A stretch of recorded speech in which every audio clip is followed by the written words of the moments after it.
completely unrelated story. We had a friend who worked in parking services at the university, and they have the sports medicine clinic over there.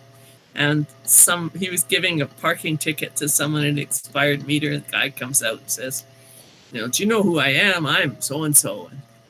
And our friend just kind of looked at him like, and he said, the Oilers. And her friend said, that's hockey, right? And the guy said, give me the damn ticket. Well, for a long time, I thought hockey was okay. But it was when the CBC put like 3 or 4 games in a row on Saturdays. And I said, oh, this is insane. I mean, it used to be that you'd have like Space 1999 at 4 in the afternoon. Then you'd have the Muppets and Mork and Mindy. That was pretty good TV. And then there'd be the news, and then hockey would start up. Yeah. And then there'd be some weird British sci-fi or a spy thing like Sandbaggers or Blake 7 or the the Outer Survivor. Limits or something. Yeah, and that was all good fun. Although I used to really resent the fact that in Saskatoon we had one channel. Sometimes Star Trek or UFO would be on Saturday nights after hockey night in Canada. But if the hockey game ran late, it would sort of they just sort of run the show. It would be you would join the show in progress. I remember that. Well, yeah, like when I was a kid, my mother loved sports, so she used to rent a TV for the World Series, the Grey Cup, and the Stanley Cup, and we would watch everything on the TV because usually, there were like 1 or 2 channels, and then TV would go back to the rental place, and then the next series would come up, and we'd watch some more. And I was pretty small, and I remember being really, really spooked by the Twilight Zone or the Outer Limits credits. Twilight Zone wasn't as scary, and I remember watching some as a very young person, but including one where there was a guy who turned sideways and disappeared. He was a 2-dimensional guy, something. Yeah. It was very, remarkable bending of my tiny brain, but I remember being so spooked out by the credits of the other one that I couldn't watch it. And then the TV would go back, and it wasn't until the year before Star Trek went on the air that my parents actually acquired a full-time TV. Black and white, of course, and there were 2 channels, and we knew the TV guide by heart. Oh yeah. And it was like the family event was to gather around the TV, and watch and comment, and so Hockey Night in Canada was no different than The Man from U.N.C.L.E. in that respect, because it was what there was to do. And, but I still remember the revelation when Star Trek came along. My dad was a big science fiction reader. Lots of stuff, lots of those Gollins yellow-backed editions from the library, with the little rocket ship on the spine, and just lots of reading, and I remember being so I don't know if the word's annoyed, but kind of shocked in a way when some of the stories turned up as episodes on Star Trek. And at first I was very upset. Oh, they're ripping off Arena. And then at the end it was credited, based on a story by Frederick Brown or whatever. But I remember thinking, but that's not fair, is it? Is that fair? Is that, I'm really going through an existential crisis at the age of, I don't know what I was, 13, 14, where I was trying to think through intellectual property, basically. But it was a huge revelation, that whole Star Trek thing, both in terms of what it did with TV and also what it did with the nature of story on TV up to that point, right? And the change, because I'm sure it was a big contributor to series TV. The sense of owning the characters and things not being shot live and all that stuff. It's 1966, big moment, big change. Yeah, well, I think one of the things that also is remarkable about Star Trek is that it's an area where the audience suddenly starts getting involved in sort of media production a lot more, because they become very important to the extent that they continue the narrative after the show's been canceled. Which usually when a show was off the air back then, that was it. It might show up on on syndication. You might see reruns of Perry Mason or the Twilight Zone or something, but the idea that people would sort of dress up as Perry Mason and have Perry Mason, and lobby CBS to bring Perry Mason back, and let's make Perry Mason fan fiction. Yeah, I can. Let's make an $80 million Perry Mason the motion picture. And that started, with Star Trek. It's sort of there's this whole ecosystem of interrelated ecosystems of Star Trek stuff that I sometimes, and it actually kind of informed a lot of my research into science fiction and religions, was that there's something similar going on in that way, and that there's obviously some very important meanings being fed into them. And I don't necessarily think it's a bad thing. It's just, it's interesting to see where people draw meaning in their and purpose in their lives. But, and it's interesting that there's a sense also of ownership of the canon, of the dogma, of whatever. Yes. So there's a whole generation of people, of which we were in the beginnings, who were seeped in things like infinite diversity and infinite combination and so on, which were all sort of backgrounded. And it happened at exactly the same time that Trudeau was announcing multiculturalism as a policy in Canada, and the Official Languages Act and all these things. But people felt they kind of owned the story. And I remember the shock when Roddenberry, or when, I guess it was Roddenberry's, Major Roddenberry or whatever, went up against fan fiction and lost, right? But for a period of time, it was this pitched battle, but you could see on the side of the fans this sense of, but this story now belongs to us. Yep. Right? And not in an internet way, as in it's easy to download, but in the sort of same way that they saw Shakespeare or the Count of Monte Cristo as a cultural product detached from its owner. Yeah. So was Star Trek. It's now heritage, it's legacy. And and in a sense they were kind of right, because it's now, and it actually allows creators, people who do make their money off this, to generate new product and new experiences. Again, feeds into this ecosystem that which is fine. It's just fine. I mean, I enjoy a lot of the shows, and it's I think one of the other thing that was quite true about Star Trek, it was the start of an ensemble cast. In that although some of the actors, I'm sure, wanted to be more prominent in the more traditional way. I mean, like Perry Mason. Sorry, I've been watching old Perry Mason episodes in the pandemic, and it has a weird comfort to me. But it's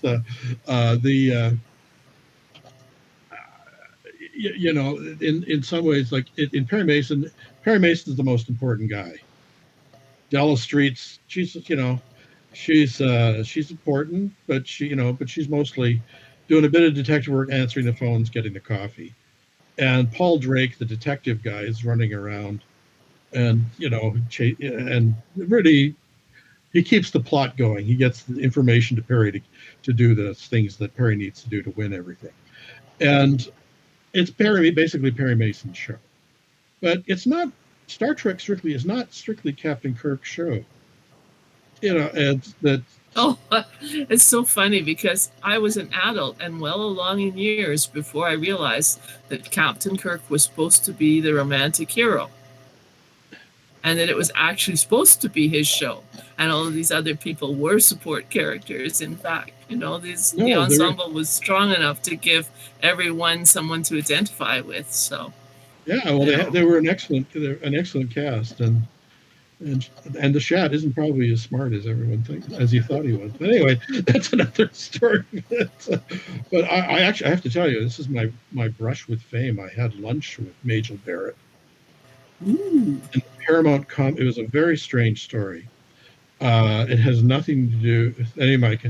Well, what happened is that when I was starting out in museum culture consulting field, the people at Star Trek Toronto got in touch with me, and they said, "We want you to come and talk to us about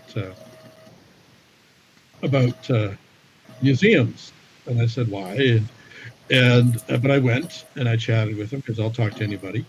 And they what they're looking at is that Star Trek fan groups were actually amassing quite a bit of resources and also began to get involved in charity activities. So they wanted to find sort of causes to support. And so they wanted to think, well, should we be getting involved and if you go up to the parts of the Alaska Highway, you'll notice have been funded. The repairs to it have been funded by Star Trek Alaska, which is a very you see the sign there. It's very weird. And, but they want to know if they should get into supporting the museums and heritage. And I said, well, that's pretty interesting. You might want to look at science centers and children's museum. And they got really excited about the idea of a Star Trek children's museum.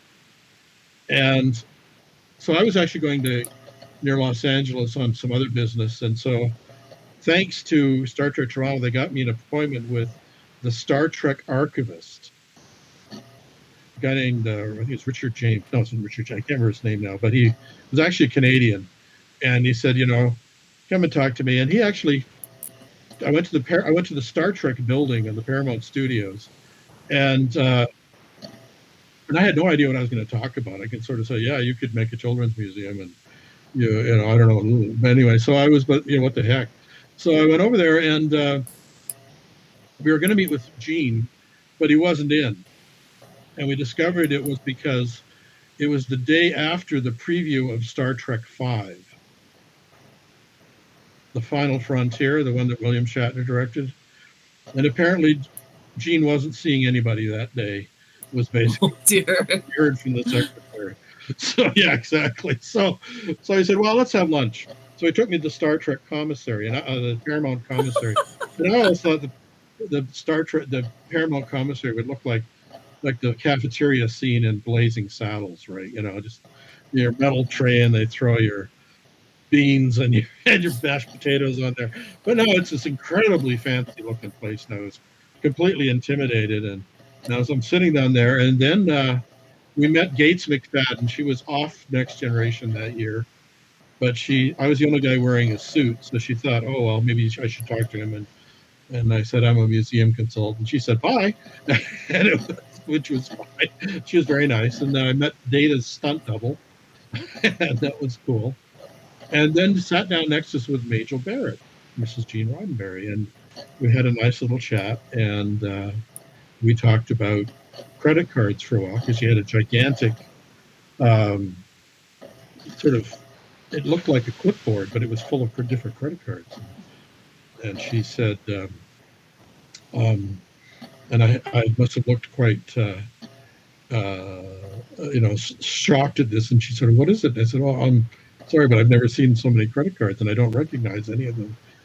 She said, well, what kind of credit cards do you have in Canada? And I said, well, just a few. And I took out my Hudson's Bay card, which I no longer have. And I said, well, this is for a department store that's 375 years old.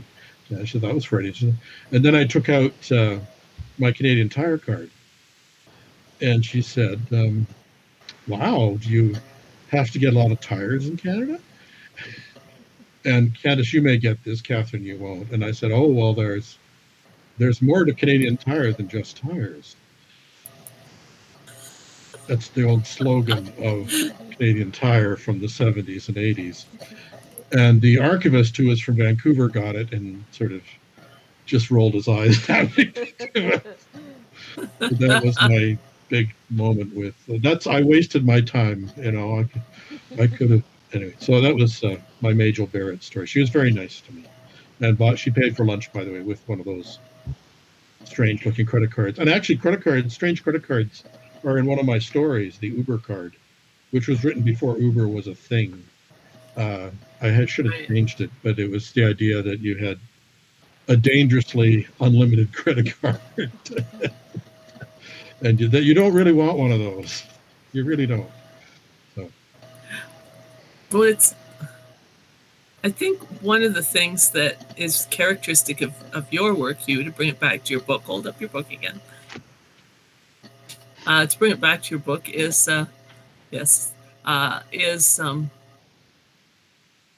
we're now all swimming in this cultural soup of science fiction tropes, right? We're and there are writers that I see their work all the time who take them dead seriously. And when we were publishing Tesseract books, we used to have on the regular, we would have these trilogies, as we called them, come in the door that were about a 7-year mission to explore new life and new civilizations with a charismatic, romantic captain and an alien who had, purple blood and flat ears. I don't know, right? And so they were just like on the money because their love of the trope was completely unironic.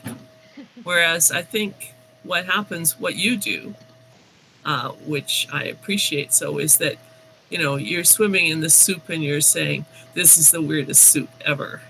And let's just put these weird bits of soup together and see what they taste like. Lift it up out, Well, actually, as I just remembered, it's funny you forget stuff about your own stories, but one of the main characters in Cult Stories is a huge Star Trek fan. And she's like devastated by the fact that Star Trek, the motion picture, was not the way she envisioned it. Oh, yes, I remember that moment, laughing, A religious and existential comparison. But I saw that, that was actually that was a documentary. And I felt really badly for the person, it was sort of, and the thing is that what's tough is actually I love a lot of these tropes. I have great fun with them, and I enjoy them just entertainment. I do occasionally wish people would do more new things. We get some new tropes, shift the landscape a little bit. I do think that you should only be allowed 30 spin-off series from one franchise. I don't know. Right. It's like anti-monopoly antitrust laws. There's only so many Star Trek things you can make, before you have to make. Marvel is cut off. They are cut off. You're done. You're done no now. More. We're done. Yeah, if you want to do any more, you have to make some Space 1999 movies. My God, Space 1999. That really dates us and also places us geographically, because they didn't see that in the U.S., as I recall, or not until later. It was syndicated in the States, and so it was spotty. So it showed up at different places, different times there. Yeah. And it was the one I remember all of Jerry Anderson's shows, Fireball XL5, Thunderbirds, what was Stingray and Captain Scarlet. That one I don't remember very much, but one of my little sorry? It was Captain Scarlet. It was a classic Jerry and it was their most elaborate production, and it was the most violent children's show ever made. Like people getting crushed under bulldozers and shot 37 times, and it's strange to see a puppet get murdered. Yeah.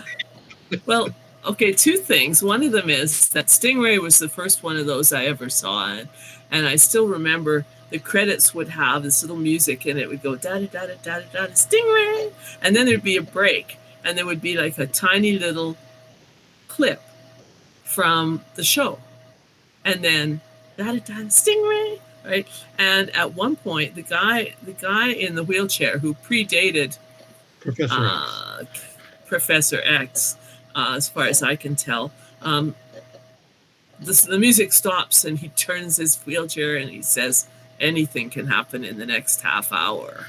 And then Stingray, yeah. Stingray. Yeah. And I was like a kid and I was just like, that's a life-changing sentence, right? True. Anything can happen in the next half hour for life, right? But years and years and years and years later, I went to the Glasgow World Con with our books, with Tesseract books, and Jerry Anderson was a guest of honor. And I actually got to have the fangirl moment where I actually had like the sit down in the bar. I don't know if it was lunch or something, but I get to actually share the air, share the atmosphere for a few moments with Jerry Anderson and tell him how wonderful his shows were and tell him, about sort of the effect that had the whole show, like all the shows, but and the super marionettes and how wonderful they were and blah blah. And the really sad thing is that at the end of that convention, either at the convention or on his way home, he died. That was when he died.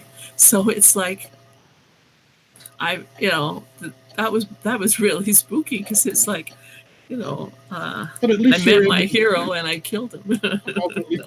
Probably felt good that you're able to share it was, what his work was. That's great. That's great.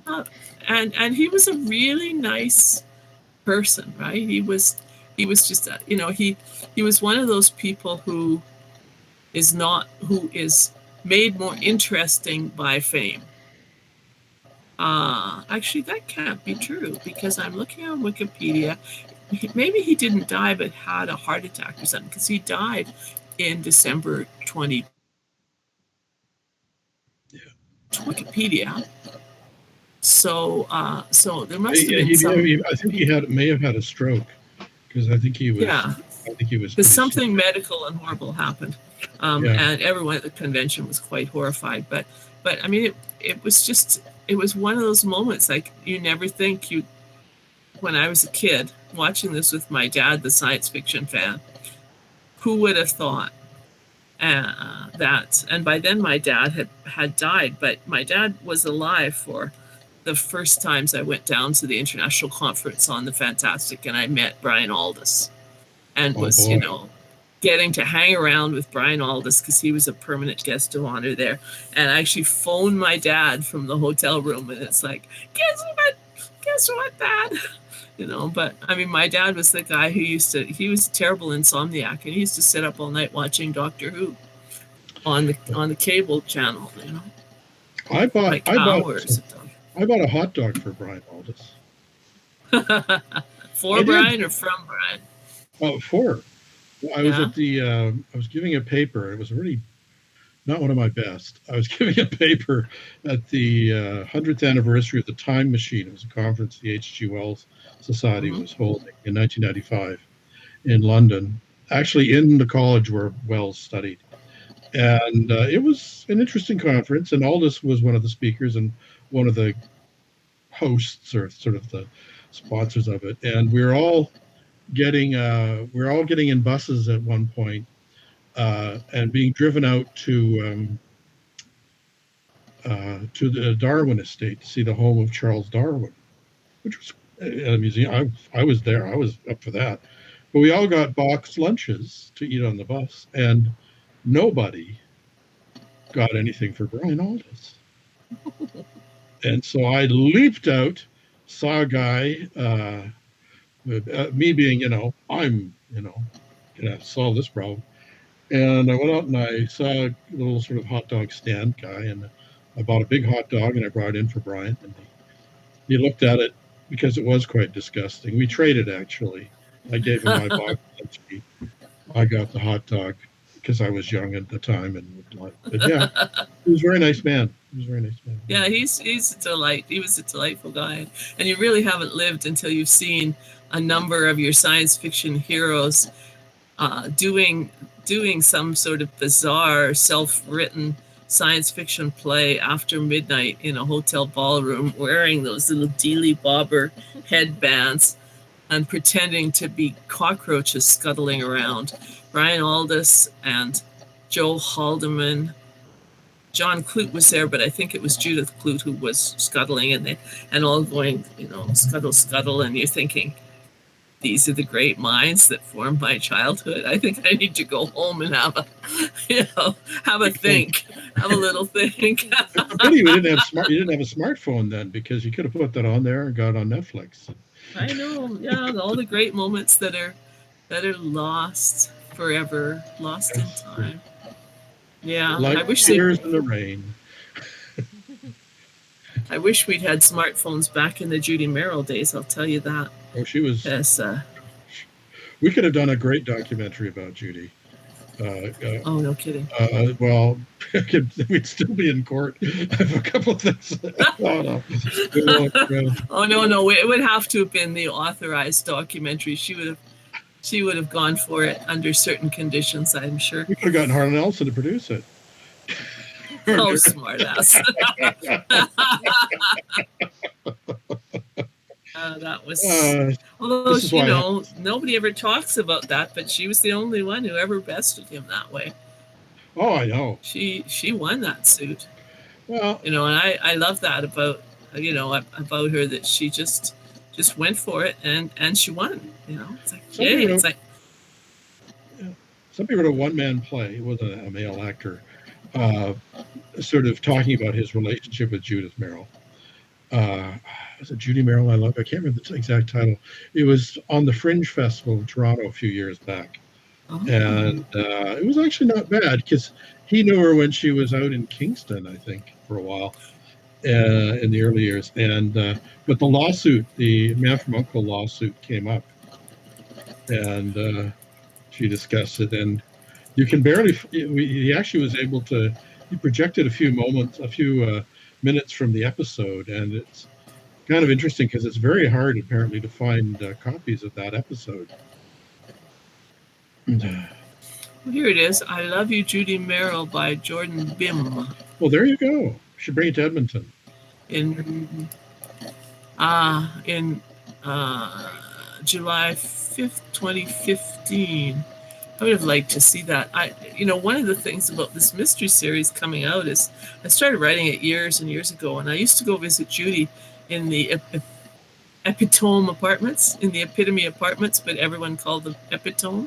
Yes. In her little suite. I used to sleep on the living room floor and in this little, it wasn't really, it was a bachelor suite, basically. Yeah.